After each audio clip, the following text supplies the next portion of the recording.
Summation അഥവാ തുക എന്ന് പറയുന്ന ആശയം എല്ലാവർക്കും മനസ്സിലായി കാണുമല്ലോ.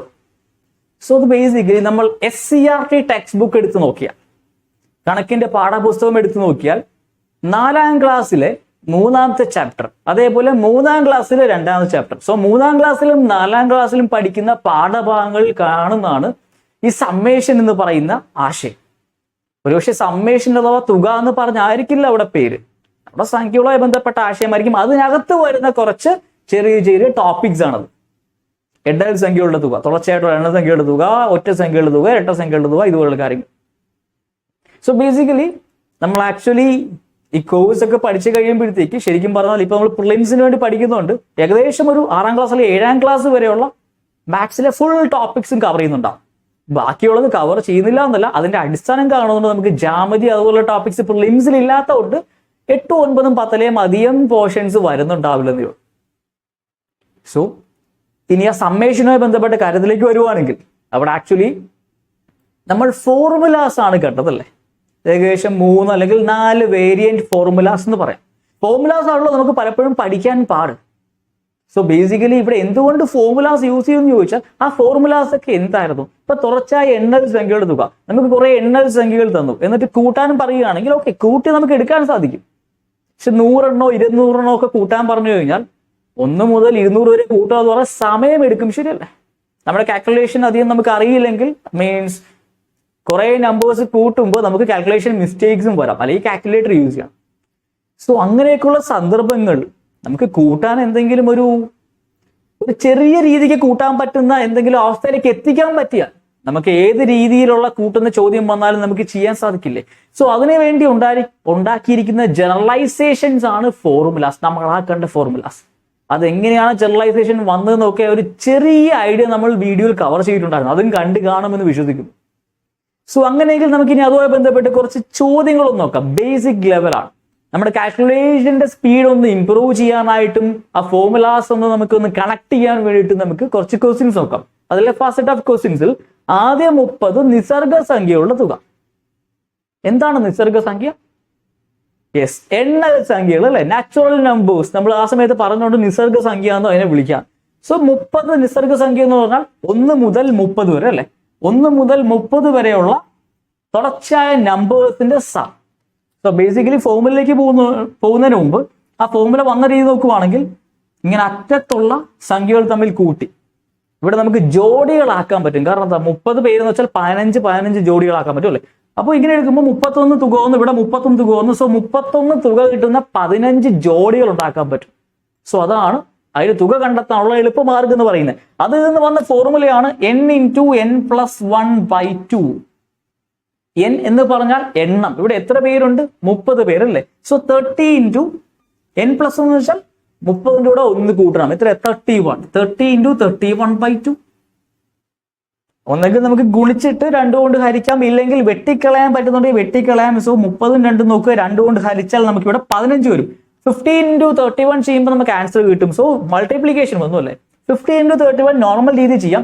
ഇല്ലാന്നുണ്ടെങ്കിൽ നേരത്തെ മൾട്ടിപ്ലിക്കേഷൻ ടേബിളിന്റെ കാര്യം പറഞ്ഞില്ലേ, 5ന്റെയും 10ന്റെയും 15ന്റെയും മൾട്ടിപ്ലിക്കേഷൻ ടേബിൾ ഗുണന പട്ടിക ഒന്ന് ഒബ്സർവ് ചെയ്യണം. ആ ഒബ്സർവേഷൻ ആർക്കെങ്കിലും മനസ്സിലായിട്ടുണ്ടെങ്കിൽ തീർച്ചയായും ഇതെങ്ങനെയാണ് മറ്റു രീതിയിലൊക്കെ സോൾവ് ചെയ്യാൻ പറ്റുമെന്ന് മനസ്സിലാവും. സോ 31 × 15 10+5 എന്ന് പറഞ്ഞ് കാണാം. ശരിയല്ലേ? 15 10+5 എന്ന് പറഞ്ഞ് എഴുതാലോ. ഇനി ഇങ്ങനെ ബ്രാക്കറ്റ് ഇട്ടിട്ടുണ്ടെങ്കിൽ അതിന്റെ അർത്ഥം 31നെ ഈ ബ്രാക്കറ്റിലുള്ള ആൾക്കാർക്ക് 2 പേർക്കും ഗുണിച്ചു കൊടുക്കണം. So 31 × 10 310 plus 31 × 5 155. നമുക്ക് കിട്ടുന്നത് 465 ആൻസർ കിട്ടും. സോ ഫസ്റ്റ് ക്വസ്റ്റിന്റെ ആൻസർ 465 ആണ്. പല രീതിയിൽ മൾട്ടിപ്ലൈ ചെയ്യാം. വേണമെങ്കിൽ നമുക്ക് 30 × 31 ചെയ്യായിരുന്നു, അതിന് 930 കിട്ടും. അതിന്റെ പകുതി 930ന്റെ പകുതി നമുക്ക് 465 ഈസി ആയിട്ട് പറയാൻ സാധിക്കും. സോ വേറെ നമ്പേഴ്സ് വേണമെങ്കിൽ ഇട്ട് നോക്കിക്കോളൂ. ആദ്യം 40 നിസർഗ സംഖ്യകളുടെ തുക കണ്ടെത്തി നോക്കുക, ആദ്യം 20 നിസർഗ സംഖ്യകളുടെ തുക കണ്ടെത്തി നോക്കുക. സോ അതൊക്കെ ഒന്ന് ട്രൈ ചെയ്ത് നോക്കാവുന്നതാണ്, കാൽക്കുലേഷൻ ഒന്ന് ഇംപ്രൂവ് ആക്കാൻ വേണ്ടിയിട്ട്. നെക്സ്റ്റ് ക്വസ്റ്റ്യനിലേക്ക് പോവുകയാണെങ്കിൽ ആദ്യം 21 ഒറ്റ സംഖ്യകളുടെ തുക. ആദ്യം 21 ഒറ്റ സംഖ്യകളുടെ തുക. സോ ഓഡ് നമ്പേഴ്സ്, കോൺസിക്യൂട്ടീവ് ആയിട്ടുള്ള ഓഡ് നമ്പേഴ്സ്. എങ്ങനത്തെ? ആദ്യത്തെ 21. സോ അങ്ങനെ നോക്കുവാണെങ്കിൽ ഓഡ് നമ്പേഴ്സിന്റെ സം കണ്ടുപിടിക്കുന്നത് എങ്ങനെയാ? ഫോർമുല ഒന്നും മനസ്സിലേക്ക് വന്നില്ലെങ്കിൽ 2-3 കേസുകൾ എടുത്തു നോക്കുക. 1, 3 ഫസ്റ്റ് 2 ഓഡ് നമ്പേഴ്സ് തുക 4. 1, 3, 5 എടുത്താൽ എത്ര വരും? ആദ്യത്തെ 3 ഓഡ് നമ്പേഴ്സ്, തുക 9 വരും. വേണമെങ്കിൽ ഒരു കേസ് കൂടി എടുത്തു നോക്കാം. 1, 3, 5, 7, ആദ്യത്തെ 4 എണ്ണം, തുക നമുക്ക് 16 കിട്ടും. ഇവിടെ നിന്നാണ് നമുക്ക് ജനറലൈസേഷൻസ് എടുക്കാൻ പറ്റുന്നത്. സോ ജനറലൈസേഷൻസ് എടുക്കണമെങ്കിൽ നമ്മൾ നമ്പേഴ്സുമായിട്ട് ഒരു ചെറിയ ചെങ്ങാത്തം ഉണ്ടാക്കാൻ ശ്രമിച്ചാൽ മതി. 2 പേര് വന്നപ്പോൾ തുക 4, 3 പേര് വന്നപ്പോൾ തുക 9, 4 പേര് വന്നപ്പോൾ തുക 16. എങ്ങനെ കണക്ട് ചെയ്യും? 2 × 2 ആണ് 4, 3 × 3 ആണ് 9, 4 × 4 ആണ് 16. സോ സ്ക്വയേഴ്സ് അല്ലേ, വർഗ്ഗങ്ങളാണ്. സോ അതിന്റെ അർത്ഥം എത്ര പേരുണ്ടോ, ഇവിടെ 2 പേരുണ്ട് അതിന്റെ സ്ക്വയർ ആണ്, 3 പേരുണ്ട് അതിന്റെ സ്ക്വയർ ആണ്, 4 പേരുണ്ട് അതിന്റെ സ്ക്വയർ ആണ്. നമ്മൾ നേരത്തെ സംസാരിച്ച കാര്യങ്ങൾ ഇതൊക്കെ. സോ അത് ഓൾറെഡി അറിയാമെങ്കിൽ നേരിട്ട് ആൻസറിലേക്ക് ഇപ്പൊ എത്താൻ പറ്റി കാണും. ഇല്ലാന്നുണ്ടെങ്കിൽ ഇപ്പൊ ഈ പറഞ്ഞ കണക്ഷൻ ഒന്ന് ഓർത്തിരുന്നോളൂ. സോ n സ്ക്വയർ ശരിയല്ലേ? n സ്ക്വയർ എന്ന് പറഞ്ഞാൽ 21 സ്ക്വയർ. സോ 21ന്റെ സ്ക്വയർ വേണം. 20ന്റെ സ്ക്വയർ വരെ ഒരുപക്ഷെ ഇപ്പൊ എല്ലാവരും എഴുതി കാണുമെന്ന് വിശ്വസിക്കുന്നു. അങ്ങനെയെങ്കിൽ ഇന്ന് 21 തൊട്ട് 30 വരെയുള്ള സ്ക്വയേഴ്സ് ഒന്ന് എഴുതും. എന്നിട്ട് നമുക്ക് അതിന്റെ എളുപ്പവഴികളിലേക്കൊക്കെ പോവാം. അപ്പൊ 21 സ്ക്വയറിന്റെ ആൻസർ 21 × 21 ചെയ്ത് കണ്ടുപിടിക്കാം. ഇല്ലെങ്കിൽ ആൻസർ 441 441 എങ്ങനെ കിട്ടുമെന്ന് ചോദിച്ചാൽ ഗുണിച്ച് തന്നെ കിട്ടുന്നത്. അല്ലാണ്ട് വേറൊരു രീതി കൂടി പറയുവാണെങ്കിൽ 20ന്റെ സ്ക്വയർ അറിയാവോ? എത്രയാ 20ന്റെ സ്ക്വയർ? എത്രയാ? 400. എങ്ങനെ കിട്ടും? 20യുടെ സ്ക്വയർ 2 സ്ക്വയർ 4 അല്ലേ, 2 zeros കൂടി ഇട്ടാൽ പോരെ. സോ 400 + 20 + 21 എത്ര കിട്ടും? 20ന്റെ സ്ക്വയർ എടുത്തു, അതിലൂടെ 20ഉം 21ഉം കൂടി കൂട്ടി, ആൻസർ എത്ര കിട്ടും? 441. ഈ രീതി എന്താണെന്ന് ഇപ്പൊ ശ്രദ്ധിക്കുന്നുണ്ടാവില്ലേ? അതിലേക്ക് നമുക്ക് പിന്നീട് വരാം. തൽക്കാലം ജസ്റ്റ് ഒരു അറിയാവാത്തതുണ്ടെങ്കിൽ ഒരു സസ്പെൻസ് ആയിട്ട് ഇങ്ങനെ ഇരുന്നോട്ടെ. ഒന്നും മനസ്സിലായാലും കുഴപ്പമില്ല. നമ്മൾ ഇതിന്റെ രീതി സെപ്പറേറ്റ് ആയിട്ട് പിന്നെ കാണുന്നുണ്ടാവും. എങ്ങനെയാണ് ചെയ്യുക, എങ്ങനെ എവിടെയൊക്കെ ഇങ്ങനെയൊക്കെ അപ്ലൈ ചെയ്യാം എന്നൊക്കെ ഉള്ളത്. സോ ആൻസർ 441 എന്ന് മനസ്സിലാക്കുക. ഗുണിച്ച് തന്നെ ഇപ്പൊ പൊക്കോളൂ, യാതൊരു കുഴപ്പമില്ല. കാൽക്കുലേഷൻ ഒന്ന് സ്പീഡ് ആയിക്കോട്ടെ. സോ വേറെ നമ്പേഴ്സ് ഒക്കെ ഇട്ട് നോക്കുക. ആദ്യം 15 ഒറ്റ സംഖ്യ എഴുതുക, ആദ്യം 30 ഒറ്റ സംഖ്യ എഴുതുക, അതൊക്കെ ഇട്ട് നോക്കുക കാൽക്കുലേഷൻ സിംപ്ലിസിറ്റിക്ക് വേണ്ടി. സോ നെക്സ്റ്റ് ക്വസ്റ്റിലേക്ക് പോകുമ്പോൾ ആദ്യം 16 ഇരട്ട സംഖ്യ എഴുതുക. സോ 16 ഈവൻ നമ്പേഴ്സ്, കോൺസിക്യൂട്ടീവ് ആയിട്ടുള്ള 16 ഈവൻ നമ്പേഴ്സിന്റെ തുക.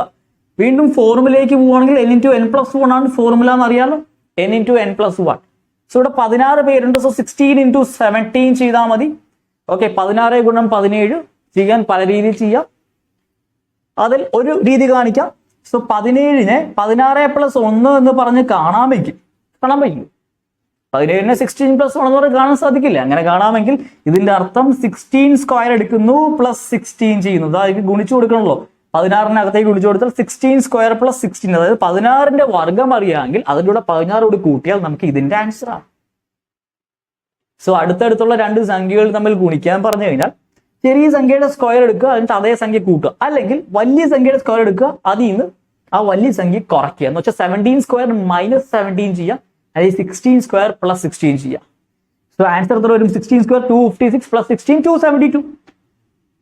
സോ ഇതാണ് നമുക്ക് വർഗ്ഗങ്ങളൊക്കെ അറിയാമെങ്കിൽ ഇതുപോലത്തെ ചെറിയ കാൽക്കുലേഷൻസ് ഒക്കെ ഈസി ആയിട്ട് ചെയ്യാൻ പറ്റും. നമുക്ക് പെന്നും പേപ്പറും യൂസ് ചെയ്യാണ്ട് മനസ്സിൽ ചെയ്യാൻ പറ്റും. വർഗ്ഗങ്ങൾ കാണാതെ പഠിച്ചു വെക്കേണ്ട, തൽക്കാലം മനസ്സിലാക്കി വെച്ചോളൂ. വർഗ്ഗങ്ങൾ കണ്ടുപിടിക്കുന്ന രീതികൾ നമ്മൾ പിന്നീട് കാണും, നേരത്തെ പറഞ്ഞിട്ടുണ്ട്. സോ വീണ്ടും പറയാം, പിന്നീട് കാണുന്നുണ്ടാവും. സോ അങ്ങനെയെങ്കിൽ അടുത്ത ചോദ്യത്തിലേക്ക് പോവാം. 14 വരെയുള്ള അഖണ്ഡ സംഖ്യയുള്ള തുക. നോർമലി സാധാരണ ടെക്സ്റ്റ് ബുക്സിലൊക്കെ ചിലപ്പം അഖണ്ഡ സംഖ്യയുള്ള തുക കണ്ടുപിടിക്കുന്ന ഉണ്ടാവില്ലായിരിക്കാം. എന്നിരുന്നാലും നമുക്കൊന്ന് കണ്ടേക്കാന്നേ. 14 വരെയുള്ള അഖണ്ഡ സംഖ്യകൾ എന്ന് പറഞ്ഞാൽ അതായത് 0 മുതൽ 14 വരെ അല്ലെ, അഖണ്ഡ സംഖ്യയിൽ തുടങ്ങുന്ന 0 എന്നല്ലേ. 14 വരെ എന്ന് പറയുമ്പോൾ 14th നമ്പർ വരെ പോകണം. എത്ര പേരുണ്ട്?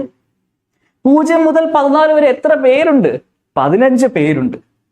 സോ ചോദ്യം ശരിക്കും ആദ്യ 15 അഖണ്ഡ സംഖ്യകളുടെ തുക എന്ന് പറയുന്നതിന് പകരം 14 വരെയുള്ള അഖണ്ഡ സംഖ്യകളുടെ തുക എന്നായിരുന്നേ ഉള്ളൂ. സോ ഈ ചോദ്യം വേണമെങ്കിൽ വേറൊരു രീതിയിൽ നോട്ട് ചെയ്ത് വെക്കാം. ആദ്യ 15 അഖണ്ഡ സംഖ്യകളുടെ തുക. സോ ഇവിടെ ചെയ്യാൻ പറ്റുന്ന 2 ഫോർമുല രീതികൾ നമ്മൾ കണ്ടു. സോ ബേസിക്കലി നോക്കുകയാണെങ്കിൽ 14 വരെയുള്ള അഖണ്ഡ സംഖ്യകൾ എന്ന് പറഞ്ഞാൽ നമ്മൾ 1 മുതൽ 14 വരെയുള്ള എണ്ണൽ സംഖ്യകൾ എടുക്കുന്നതിന് തുല്യമല്ലേ. ആദ്യ 15 അഖണ്ഡ സംഖ്യകൾ എന്ന് പറഞ്ഞാൽ 0 മുതൽ 14 വരെ വരുമെന്ന് അറിയാമല്ലോ. അതിൽ 1 മുതൽ 14 വരെയല്ലേ നമുക്ക് ശരിക്കും പറഞ്ഞാൽ കൂട്ടാൻ നമ്പേഴ്സ് ഉള്ളൂ. സോ എണ്ണൽ സംഖ്യകളുടെ തുകയുടെ ഫോർമുല അപ്ലൈ ചെയ്യാം. എന്താണ് എണ്ണൽ സംഖ്യയുടെ തുകയുടെ ഫോർമുല? n × n+1/2, 14 × n+1 15/2. ശരിയല്ലേ? ഇനി അഖണ്ഡ സംഖ്യയുടെ ഫോർമുല ആയിട്ട് തന്നെ നമ്മൾ പറയുവാണെങ്കിൽ മറ്റേ ഷേക്ക് ഹാൻഡുമായിട്ട് റിലേറ്റ് ചെയ്യുന്ന ഒരു ഫോർമുലയാണ് n × n-1/2. n അപ്പോൾ 15 ആണ്, കാരണം ആദ്യ 15 അഖണ്ഡ സംഖ്യകൾ 15 × n - 1 14/2. രണ്ടും സെയിം അല്ലേ? എഴുതിയിരിക്കുന്ന 14 × 15, ഇപ്പുറത്ത് 15 × 14 ആയെന്നല്ലേ ഉള്ളൂ. സോ ഇവിടെ വെട്ടിച്ചതാക്കാം. 14/2 ചെയ്താൽ 7 കിട്ടും, 7 × 15 ചെയ്താൽ 105 കിട്ടും. ആൻസർ 105. സോ ഇതിന്റെ ആൻസർ 105 ആണ്. ആദ്യം 21 ഒറ്റ സംഖ്യ എഴുതുക, 441 ആണ്. ആദ്യം 16 ഇരട്ട സംഖ്യ എഴുതുക, 272 ആയിരുന്നു ആൻസർ. സോ നമ്മൾ ഈ സെറ്റിലെ ലാസ്റ്റ് ക്വസ്റ്റിലേക്ക് പോകുന്നു. ആദ്യം 10 അഖണ്ഡ സംഖ്യ എഴുതുക. ആദ്യ 10 അഖണ്ഡ സംഖ്യ എന്ന് വെച്ചാൽ ഓർത്തോണം, 0 മുതൽ 9 വരെയുള്ള സംഖ്യകളാണ് ആദ്യ 10 അഖണ്ഡ സംഖ്യകൾ എന്ന് പറയുന്നത്. കാര്യം എന്താ, 0 കൂടി നമ്മൾ ഉൾപ്പെടുന്ന കൊണ്ടാണ് നമുക്ക് 9 വരെ പോയാൽ മതി. സോ ഇവിടെ രണ്ട് രീതിയിൽ ഫോർമുലാസ് ആണെങ്കിൽ എണ്ണൽ സംഖ്യയുടെ ഫോർമുല എടുത്താൽ 1 മുതൽ 9 വരെ പോയുള്ളൂ അല്ലേ? അപ്പൊ n × n+1/2. അഖണ്ഡ സംഖ്യ ആയിട്ട് ബന്ധപ്പെട്ട ഫോർമുല എടുക്കുന്നെങ്കിൽ n 10 എടുത്താൽ n × n-1/2. രണ്ടും കൂടി ഓർത്ത് വെച്ച് കൺഫ്യൂഷൻ അടിക്കണ്ട. മേ ബി നാച്ചുറൽ നമ്പേഴ്സ് എണ്ണൽ സംഖ്യയായിട്ടുള്ള കാര്യമായിരിക്കും കണക്ട് ചെയ്യാൻ പറ്റുന്നത്. അതിന് പക്ഷേ ഈ ഒരു റേഞ്ച് ആണെന്ന് മനസ്സിലാവണം. ഈ ഒരു റേഞ്ച് ആണെന്ന് മനസ്സിലായാൽ ഈ ഫോർമുല അപ്ലൈ ചെയ്യാൻ പറ്റും. ഇവിടെയും വെട്ടിച്ചതാക്കാം. 9 × 5 = 45. സെയിം തന്നെ ഇവിടെയും കിട്ടും 45. So answer 45. സോ തീരെ ബേസിക് ലെവൽ ചോദ്യങ്ങളാണെന്നറിയാം.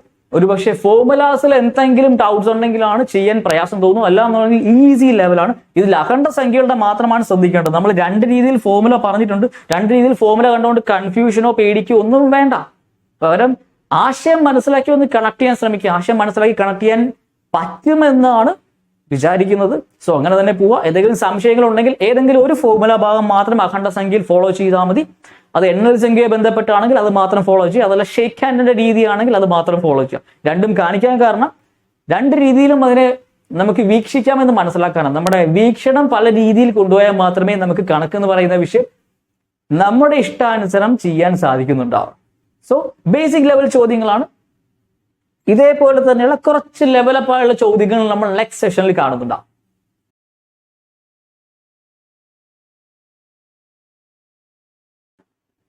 തുക കണ്ടെത്തുന്നതുമായി ബന്ധപ്പെട്ട് നമ്മൾ കണ്ട ഫസ്റ്റ് സെറ്റിലെ ക്വസ്റ്റ്യൻസ് എല്ലാം മനസ്സിലായി കാണുമെന്ന് വിചാരിക്കുന്നു. സോ അങ്ങനെയെങ്കിൽ നമ്മൾ സെക്കൻഡ് സെറ്റിലേക്ക് പോവാം. അതിലേക്ക് പോകുന്നതിന് മുമ്പായിട്ട് നമ്മൾ ഡേ 3-ലും ഡേ 4-ലുമായിട്ട് മൂന്നാമത്തെ നാലാമത്തെ ദിവസങ്ങളിൽ നമ്മൾ ഈ കോഴ്സിൽ എണ്ണാൻ പഠിച്ചിരുന്നു അല്ലെ?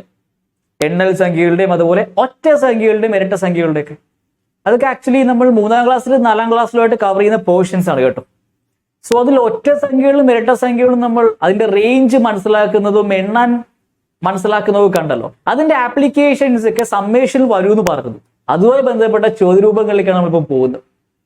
സോ അതാണ് നമ്മൾ അടിസ്ഥാനം മുതൽ പഠിച്ചു വരുവാണെങ്കിൽ അതിന്റെ ലിങ്കുകൾ നമുക്ക് കിട്ടുമെന്ന് പറയുന്നത്. പക്ഷെ അങ്ങനെ ലിങ്ക് ചെയ്യാനായിട്ട് നമ്മൾ തന്നെ ശ്രമിക്കണം, അല്ലെങ്കിൽ നമ്മൾ അങ്ങനെ അതിനെ കാണാൻ പറ്റണം. സോ നമുക്ക് ചോദ്യരൂപങ്ങളിലേക്ക് പോകും. 18 വരെയുള്ള ഒറ്റ സംഖ്യകളുടെ തുക, ഓഡ് നമ്പേഴ്സ് 18 വരെയുള്ള ഓഡ് നമ്പേഴ്സിന്റെ സം കണ്ടെത്താനാണ് പറഞ്ഞിരിക്കുന്നത്. നമുക്ക് ഓഡ് നമ്പേഴ്സിന്റെ സം കണ്ടെത്തുന്നത് എങ്ങനെയാണെന്നറിയാം. എങ്ങനെയാണ്? നമ്മൾ യൂസ് ചെയ്യുന്ന ഫോർമുലയാണ്. ഇപ്പൊ ഫോർമുല എല്ലാവരും ക്ലിയർ ആയി കാണും. n² ആണല്ലേ? n² എന്ന് പറയുന്ന ഫോർമുല. n എന്ന് പറഞ്ഞാൽ എണ്ണമാണെന്ന് എല്ലാവർക്കും അറിയായിരിക്കും. ഇവിടെ കണ്ടെത്തേണ്ടത് ഇവിടെ പറഞ്ഞിരിക്കുന്ന ആദ്യ 18 എന്നാണോ? അല്ല, പകരം 18 വരെയുള്ള ഒറ്റ സംഖ്യകൾ. സോ തീർച്ചയായും എന്ത് വേണം? നമുക്ക് എണ്ണം കണ്ടെത്തണം. സോ 18 വരെ എന്ന് പറഞ്ഞാൽ 1-ൽ നിന്ന് തുടങ്ങി 17 വരെ, ശരിയല്ലേ? 18 വരെയുള്ള ഒറ്റ സംഖ്യകൾ എന്ന് പറഞ്ഞാൽ 17 വരെ എത്തുമ്പം ഒറ്റ സംഖ്യകൾ തീർന്നില്ലേ? 18ാമത്തെ സംഖ്യ എന്ന് പറയുന്നത് ഇരട്ട സംഖ്യയല്ലേ? സോ 1 മുതൽ 17 വരെ എത്ര ഒറ്റ സംഖ്യകളുണ്ട്? എങ്ങനെ കണ്ടെത്തുമെന്ന് അറിയാലോ? എത്ര എണ്ണം ഉണ്ട്? 9 എണ്ണം. ഇവിടെ ഇപ്പൊ എണ്ണി എടുക്കാൻ സുഖമാണ്. പക്ഷെ നമ്പേഴ്സ് കുറച്ചുകൂടി വലുതാണെങ്കിൽ എങ്ങനെയാ കണ്ടെത്തുന്ന അറിയാലോ? ഇല്ലെങ്കിൽ വീണ്ടും ആ വീഡിയോ ഒന്നുകൂടി പോയി കാണുക. സോ എത്രയുണ്ട്? 9 ഉണ്ട്. സോ ആൻസർ 9² ചെയ്താൽ മതി. 9² ആൻസർ എല്ലാവർക്കും അറിയാമായിരിക്കുമല്ലോ, 81. സോ ആൻസർ 81 ആണ്. നെക്സ്റ്റ് ക്വസ്റ്റ്യൻ 25 വരെയുള്ള ഒറ്റ സംഖ്യകളുടെ തുക. വീണ്ടും 25 വരെയുള്ള ഓഡ് നമ്പേഴ്സ്. സോ 1 മുതൽ 25 വരെ എത്ര ഒറ്റ സംഖ്യകളുണ്ട്? 1 മുതൽ 26 വരെ 13 ഇരട്ടയും 13 ഒറ്റയും. സോ ഇവിടെ എത്രയുണ്ട്? 13 ഒറ്റ സംഖ്യകൾ. സോ n² ആണ് ഇവിടെ ഉപയോഗിക്കേണ്ടത്. So 13ന്റെ square 13² 169. ആൻസർ ആയില്ലേ? എണ്ണം കണ്ടുപിടിക്കുന്ന മനസ്സിലാലോ? ഇല്ലെങ്കിൽ വീണ്ടും ആ വീഡിയോയിലേക്ക് പോയി കാണുന്നതായിരിക്കും നല്ലത്. കാരണം നമ്മൾ വീണ്ടും എക്സ്പ്ലെയിൻ ചെയ്ത് കുറെ ലെങ്തി ആക്കേണ്ട ആവശ്യമില്ലല്ലോ. അടുത്ത ഇൻട്രസ്റ്റിംഗ് ആയ ചോദ്യമാണ്. ശ്രദ്ധിച്ച് വായിക്കുക, അതിനുശേഷം സോൾവ് ചെയ്യാൻ ശ്രമിക്കുക.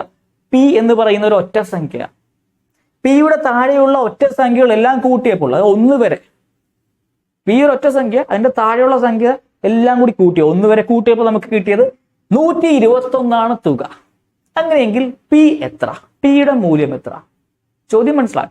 കുറെ ഒറ്റ സംഖ്യകൾ കൂട്ടിയപ്പോ നമുക്ക് 121 തുക ലഭിച്ചു. ആദ്യമേ നമുക്ക് അവിടെ നിന്ന് തുടങ്ങാം. കുറെ ഒറ്റ സംഖ്യകൾ കൂട്ടിയപ്പോൾ തുക 121 ലഭിച്ചു.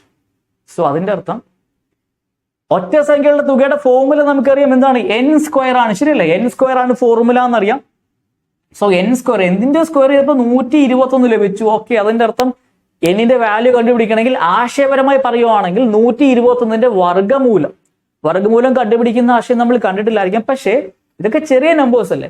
121 എന്തിന്റെ സ്ക്വയർ ആണെന്ന് ഇപ്പൊ ഒരു പക്ഷേ എല്ലാവർക്കും അറിയായിരിക്കുള്ളൂ. ഏതിന്റെ സ്ക്വയർ അറിയില്ലെങ്കിൽ നോട്ട് ചെയ്തു, 11 സ്ക്വയറാ.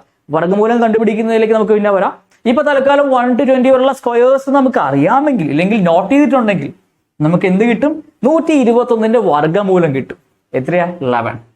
സോ അതിന്റെ അർത്ഥം ഇനി കണ്ടുപിടിക്കേണ്ടത് എന്തുവാ? പി എത്ര എന്നാ. സോ 11, ആദ്യ 11 ഒറ്റ സംഖ്യകളുടെ തുക 121.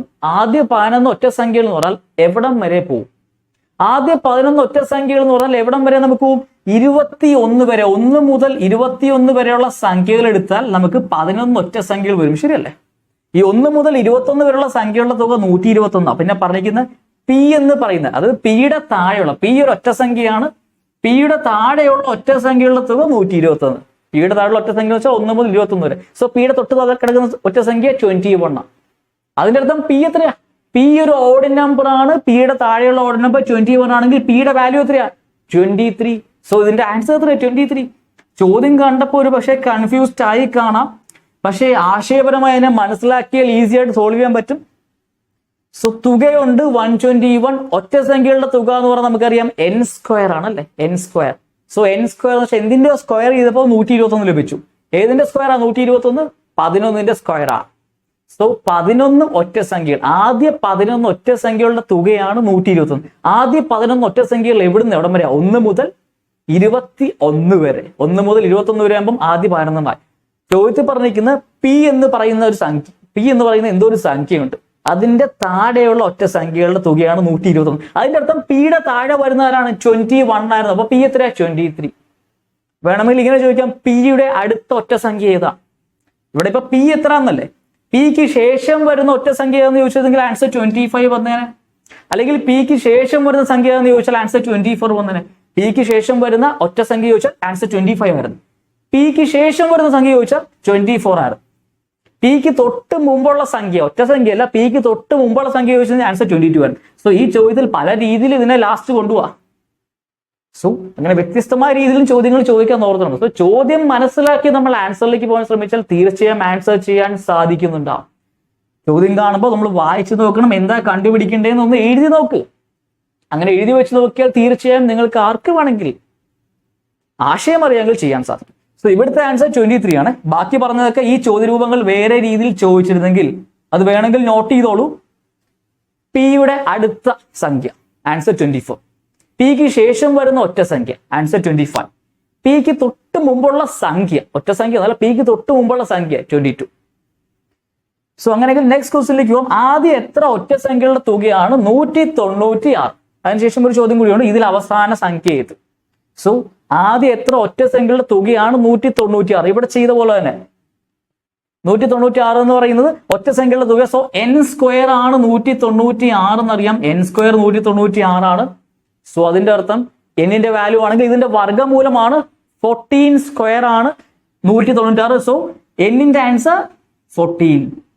ആദ്യ 14 ഒറ്റ സംഖ്യകളുടെ തുക 196. വർഗ്ഗമൂലം കണ്ടുപിടിക്കുന്ന പേടിക്കണ്ട. ഇപ്പൊ അറിയില്ലെങ്കിൽ 1 മുതൽ 20 വരെയുള്ള മാത്രം നോട്ട് ചെയ്ത് വെക്കുക. നമ്മൾ വർഗ്ഗമൂലം എന്ന് പറഞ്ഞ ആശയം വരും, ആ സമയത്തേക്ക് പോവാം. ഇപ്പൊ എല്ലാം കൂടി പഠിച്ച് കൺഫ്യൂസ്ഡ് ആവണ്ട. ഇതിൽ എന്തെങ്കിലും ഡൗട്ട്, ഇപ്പം എങ്ങനെ 14 കിട്ടി, അയ്യോ അറിയില്ലല്ലോ എന്നൊക്കെ ഉണ്ടെങ്കിൽ പേടിക്കണ്ട. ഇതെല്ലാം ഓപ്ഷൻസ് ഉണ്ടാകും, ഓപ്ഷൻസും ചെയ്തു പോകാൻ പറ്റും. തൽക്കാലം നോട്ട് ചെയ്ത് വെക്കുക. ഇതെല്ലാം ഇങ്ങനത്തെ 2-3 ചോദ്യരൂപങ്ങളല്ലേ ഉള്ളൂ, നോട്ട് ചെയ്ത് വെക്കുക. എന്നിട്ട് അവിടെ പ്രത്യേകം എഴുതി വെക്കുക, വർഗ്ഗമൂലം ചാപ്റ്റർ റെഫർ ചെയ്യാന്ന് പറഞ്ഞാൽ എഴുതി വെച്ചേക്കാം. സോ വർഗ്ഗമൂലം നമ്മൾ ഡീറ്റെയിൽ ആയിട്ട് ആ സമയത്ത് പഠിക്കാം. ആ സമയത്തേക്ക് നമുക്ക് മനസ്സിലാക്കാം, അതായിരിക്കും നല്ലത്.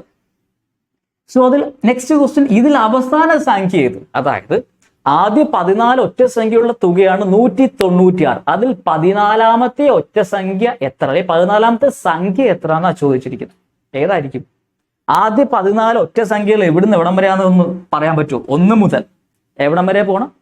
27 വരെ. കാരണം 28 വരുമ്പോഴാണ് 14 ഇരട്ട സംഖ്യകളും 14 ഒറ്റ സംഖ്യകളും വരുന്നത്. സോ 14 ഒറ്റ സംഖ്യകൾ വേണമെങ്കിൽ 1 മുതൽ 27 വരെ പോകണം. സോ ഏതാണ് ഈ 14ാമത്തെ ഒറ്റ സംഖ്യ? 27. സോ ഇതിന്റെ ഈ സെക്കൻഡ് പാർട്ടിന്റെ ആൻസർ 27. എന്തിനാണ് ഇത് ഉൾപ്പെടുത്തിയെന്ന് വെച്ചാൽ ചോദ്യങ്ങൾ വേണമെങ്കിൽ ഇങ്ങനെയൊക്കെ ചോദിക്കാം. സോ നമ്മൾ സോൾവ് ചെയ്തിട്ടില്ലല്ലോ, സോ അതുകൊണ്ട് അറിയില്ല എന്നൊക്കെ പറഞ്ഞ് നാളെ അത് വിട്ടിട്ട് വരാതിരിക്കാനാണ് നമ്മൾ ഇങ്ങനെയും കൂടി ചോദ്യരൂപം ചെയ്തത്. സോ എങ്കിൽ മാത്രമേ നമ്മുടെ ചിന്താശേഷിയും ഒന്ന് വർദ്ധിക്കുകയുള്ളൂ. സോ ഇനി ഇതിനെ വേറെ രീതിയിൽ ചോദിച്ചാലും നാളെ നിങ്ങൾക്ക് ആൻസർ ചെയ്യാൻ സാധിക്കുന്നുണ്ടാവും. സോ അങ്ങനെയെങ്കിൽ ലാസ്റ്റ് ക്വസ്റ്റിലേക്ക് പോകും. 61 വരെയുള്ള ഇരട്ട സംഖ്യകളുടെ തുക. 61 വരെയുള്ള ഇരട്ട സംഖ്യകളുടെ തുക. ആദ്യം 61 എന്നല്ല പറഞ്ഞത്, 61 വരെയുള്ള ഇരട്ട സംഖ്യകൾ. സോ 61 വരെയുള്ള ഇരട്ട സംഖ്യ എന്ന് വെച്ചാൽ 2ൽ നിന്ന് എവിടം വരെ ഉണ്ട്? 60 വരെയല്ലേ ഉള്ളൂ, ശരിയല്ലേ? 61 വരെ ഇരട്ട സംഖ്യകൾ എന്ന് പറഞ്ഞാൽ 60ൽ തീർന്നില്ലേ നമ്മുടെ ഇരട്ട സംഖ്യ? 2 മുതൽ 60 വരെ എത്ര ഇരട്ട സംഖ്യ ഉണ്ട്? നമ്മൾ നേരത്തെ കണ്ടുപിടിക്കുന്ന രീതിയൊക്കെ മനസ്സിലാക്കിയിട്ടുണ്ട്. എത്ര? 30 എണ്ണം. സോ 30 ആദ്യം 30 ഇരട്ട സംഖ്യകളുടെ തുകയാണ് ചോദിച്ചത്. അതിന് പകരം അവർ ഇങ്ങനെ ആക്കിയെന്നുള്ളൂ, 61 വരെയുള്ള ഇരട്ട സംഖ്യകളുടെ തുക. സോ ആൻസർ എങ്ങനെ? n × n+1. n നമ്മളിപ്പോ കണ്ടുപിടിച്ചു 30. 30 × 31 ആൻസർ 930. സോ ഇതിന്റെ ആൻസർ 930. മനസ്സിലായല്ലോ? സോ നമ്മൾ ബേസിക്കലി ഒരു 4 ചോദ്യങ്ങളാണ് ഇപ്പൊ ചെയ്തത്. അതിൽ ഈ ഒരു ക്വസ്റ്റ്യൻ ആയിരിക്കാം ഒരു പക്ഷേ നിങ്ങൾക്ക് വെറൈറ്റി ആയിട്ട് തോന്നുന്നത് കുറച്ചു പേർക്കെങ്കിലും. പക്ഷെ അതൊക്കെ ആശയം മനസ്സിലാക്കിയാൽ ആ ചോദ്യത്തിന്റെ ആൻസർ കിട്ടും. സോ ഇതുപോലുള്ള ചോദ്യങ്ങൾ നമുക്ക് എന്തായാലും പ്രാക്ടീസ് സെഷൻസിൽ വരുന്നുണ്ടാവും. Daily test. ആ ഡെയിലി ടെസ്റ്റ് നിർബന്ധമായും അറ്റൻഡ് ചെയ്യണം. സോ അവിടെ സമയമെടുത്ത് അറ്റൻഡ് ചെയ്തോ യാതൊരു കുഴപ്പമില്ല. ഇപ്പൊ സ്പീഡിനെ കുറിച്ച് വറി ചെയ്യും, ബോധപ്പെടേണ്ട ആവശ്യമില്ല. ആദ്യമേ ആശയം ഒന്ന് കണക്ട് ആവട്ടെ. ആശയം കണക്ട് ആയിട്ട് നമുക്ക് അതിനെ സ്പീഡി മെത്തേഡിലേക്ക് കൊണ്ടുവരാം. സോ എന്തായാലും വർഗ്ഗമൂലം കണ്ടുപിടിക്കുന്നതിനെ കുറിച്ച് ഇപ്പൊ പേടിക്കണ്ട. നമ്മൾ എന്തായാലും ഡീറ്റെയിൽ ആയിട്ട് കവർ ചെയ്യും. ഇപ്പൊ അറിയില്ല എന്ന് ഉള്ളത് കൊണ്ട് ടെൻസ്റ്റ് ആവണ്ട, മനസ്സിലൊരു വിഷമവും വേണ്ട. അതവിടെ മാറ്റി വെച്ചേക്ക്. തൽക്കാലം 1 മുതൽ 20 സംഖ്യകളുടെ വർഗ്ഗങ്ങൾ നോക്കുക. ആ വർഗ്ഗങ്ങൾ അറിയാമെങ്കിൽ നമുക്ക് വർഗ്ഗമൂലം കണക്ട് ചെയ്യാൻ പറ്റും. അതിന് മുകളിലുള്ള സംഖ്യകൾ വരുമ്പോഴല്ലേ നമുക്ക് പ്രയാസം. അതിലേക്ക് നമുക്ക് വരാം, ആ ചാപ്റ്റർ വരുമ്പോഴത്തേക്ക് വരാം. സോ ഈ ക്വസ്റ്റ്യൻസ് എല്ലാം നോട്ട് ചെയ്യണം. നേരത്തെ കണ്ട ചോദ്യങ്ങളുടെ വേരിയന്റ് രൂപങ്ങളാണ്. ഇതിനേക്കാൾ വേറെ വേരിയന്റ് രൂപങ്ങളൊക്കെ ഉണ്ട്. അതിലേക്ക് നമുക്ക് പിന്നീട് പോവാം. ഇപ്പൊ നമ്മൾ കാണുന്നുണ്ടാവില്ല. സോ നെക്സ്റ്റ് നമ്മൾ കാണാൻ പോകുന്ന ആശയം എന്ന് വെച്ചാൽ അതും കൂടി ഒന്ന് അറിഞ്ഞിരിക്കാമല്ലോ. നമ്മൾ നിശേഷ ഹരണം കണ്ടു അല്ലേ? നമ്മൾ പിന്നെ ബേസിക് ക്രിയ ചെയ്യുന്ന സമയങ്ങളിൽ ഈ പറയുന്ന ഹരിക്കുന്ന സമയത്ത് നമ്മളൊരു സംഭവം പറഞ്ഞു. സംഖ്യ എന്ന് പറഞ്ഞാൽ ഹരണഫലമുണ്ട്, ഹാരകമുണ്ട് എന്നൊക്കെ പറഞ്ഞു. ചിലപ്പോൾ ശിഷ്ടം ഉണ്ടാവും. നിശേഷം ഹരിക്കാൻ സാധിച്ചാലേ ശിഷ്ടം ഉണ്ടാവും. സംശയം ഉണ്ടെങ്കിൽ ഒന്ന് എക്സാമ്പിൾസ് എടുത്ത് നോക്കിയാൽ മതി. നിങ്ങൾ എന്തെങ്കിലും ഭാഗിച്ചു കൊടുക്കാനായിട്ട് പോകുമ്പോൾ കുറെ പേരുണ്ടെന്നിരിക്കട്ടെ, അവർക്കൊക്കെ തുല്യമായിട്ട് ഭാഗിച്ചതിന് ശേഷം ചിലപ്പോൾ എന്തെങ്കിലും മിച്ചം വരാം. ഉദാഹരണം, 5 പേനകളോ 5 ബുക്സോ 5 മിഠായികളോ ഉണ്ടെന്നിരിക്കട്ടെ. 2 കുട്ടികൾ. തീർച്ചയായും നമുക്ക് ഇപ്പോ 5 പേനകളാണെങ്കിൽ ഈ 2 പേനകൾ കൊടുക്കാൻ പറ്റും അല്ലെ? തുല്യമായിട്ട് കൊടുക്കണമെങ്കിൽ ഈ 2 പേനകൾ കൊടുക്കാം. ബാക്കി ഒരെണ്ണം വരുമല്ലോ. എന്തായാലും മുറിച്ചു കൊടുക്കാൻ പറ്റത്തില്ലോ. എന്നെങ്കിൽ ആർക്കും കൊടുക്കണമെങ്കിൽ നമ്മൾ കൊടുക്കാണ്ടിരിക്കണം. സോ അവിടെ ശിഷ്ടം വന്നു അല്ലെ? ഏതാണ് റിമൈൻഡർ എന്ന് പറയുന്നത്. സോ നെക്സ്റ്റ് നമ്മൾ കാണാൻ പോകുന്നത് അടിസ്ഥാന ക്രിയകൾ വരുന്ന ആശയം തന്നെയാണ്. നമ്മൾ സാധാരണ സ്കൂൾ ലെവലിൽ 5ാം ക്ലാസ്സിനകത്ത് തന്നെ പഠിക്കുന്നതാണ് അതൊക്കെ. സോ ശിഷ്ടം അതും അടിസ്ഥാന ക്രിയയിൽ വരുന്നതുകൊണ്ട് നമുക്ക് അതൊന്നും അറിഞ്ഞിരിക്കാം. ശിഷ്ടവുമായി ബന്ധപ്പെട്ട് ഒത്തിരി ആശയങ്ങളുണ്ട്. അതിലേറ്റവും ബേസിക് ലെവലാണ് നമ്മളിപ്പോൾ കവർ ചെയ്യുക. പ്രിലിംസിന് വേണ്ടി അത്രേ ഉണ്ടാവുള്ളൂ. ബാക്കി നമുക്ക് ടോട്ടൽ മാത്സ് സിലബസിൽ ശിഷ്ടത്തിന്റെ എല്ലാ ആശയങ്ങളും കവർ ചെയ്തിട്ടുണ്ട്.